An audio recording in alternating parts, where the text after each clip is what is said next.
Australians love their meat, but few would stop to consider how much antibiotics is used in what they're eating. Yeah, it's definitely different, bro. I'm telling you. I had a sandwich about a couple of weeks ago, and after that, The I said, use "No, of I'm not eating no antibiotics more." in food supplies That's worries it. ethical butcher Laura Dalrymple. We source whole animals from regeneratively managed farms, mostly in New South Wales. Laura says a big selling point for her customers is the lack of antibiotics used in the meat sold in her shop. It's completely antibiotic free.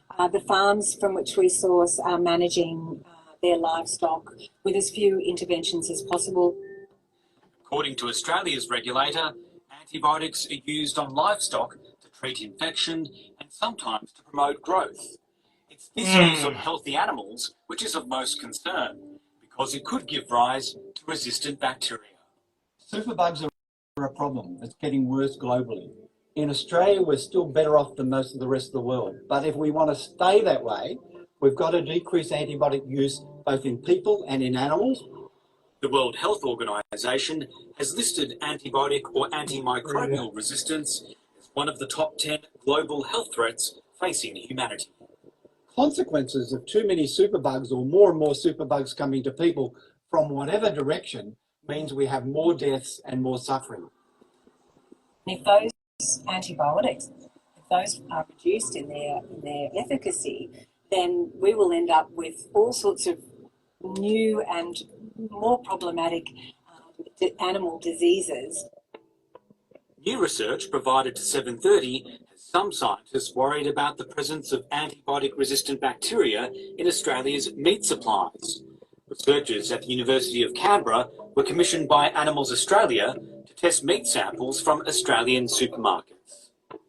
In total, we collected 404 meat samples, so 244 chicken and 160 pork samples.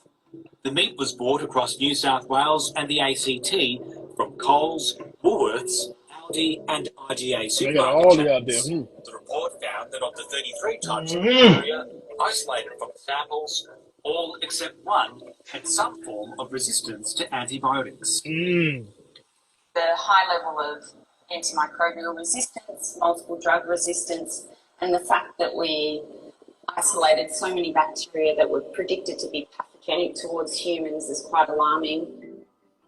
The chicken meat industry shares scientific concerns about antibiotic resistance as a global health concern, but rejects the University of Canberra findings, pointing to its own regular monitoring of the problem. We are always talking about the prudent and judicious use of antibiotics. Our antibiotic usage is a global leader in terms of how low our usage rates are. The industry says its own studies, funded by the federal government, show a decrease in antibiotic resistance in chicken meat. Antimicrobial resistance has actually tracked down from the last survey that was undertaken in 2016. So the antimicrobial resistance levels that are being detected is actually lower. The Federal Agriculture Department has questioned the University of Canberra report, telling 730 some of the bacteria tested already had a level of resistance. It is therefore not correct to suggest that all the resistance documented is the result of antibiotic use. Yeah, sure. The researchers say the government's position is inaccurate and stand by their report. Despite industry and government assurances, infectious diseases expert Professor Peter Collignon says there needs to be more transparency on how antibiotics are used in the food supply chain. Both resistant bacteria and the genes that allow other bacteria to become resistant are there in the food that we buy in supermarkets in Australia. It is still lower than most other areas of the world. And if we want to better control this and keep Australia relatively lower than the rest of the world with superbugs in our food chain, we need more information and we need more activity. Industry and experts agree that effective cooking processes will kill bacteria. Yeah, sure. Correct food preparation will decrease your risk. But by the same token, you can't stop all cross-contamination. Come on. Ethical butcher Laura Dalrymple believes only systemic change can address the problem. as consumers can play their part. If we all hold our retailers and the people who are delivering our food to us to account and insist that they provide information about where their food comes from, how it's Oh, wow. grown, how it was It's a produced, nice what kind topic. of systems it came Medicated out of, chicken and night how long too. was the Those who supply joining chain that it in. took to get to us. If we all do that, Appreciate you stopping by. then I think Appreciate we y'all, will family. all play a role in making a difference. And Craig. All right. So that is it, family. So that's all I was speak on. I'm gonna pass it over to my big brother, Brother Deuce.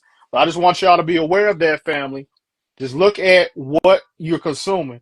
Like Brother Deuce said last Wednesday on when you get your food and your meat, check that label. Don't be lazy and read it. Because you don't know if you're getting antibiotic or actual meat. Because remember, Bill Gates is pushing now to push a lot of fake meat, along this Beyond Meat, this impossible stuff, and all this other crap that he's So, trying to push on here to kill the people off. appeal. I'm trying Hmm to appeal where it's just like, hmm. And don't forget he trying to call himself trying to become a doctor.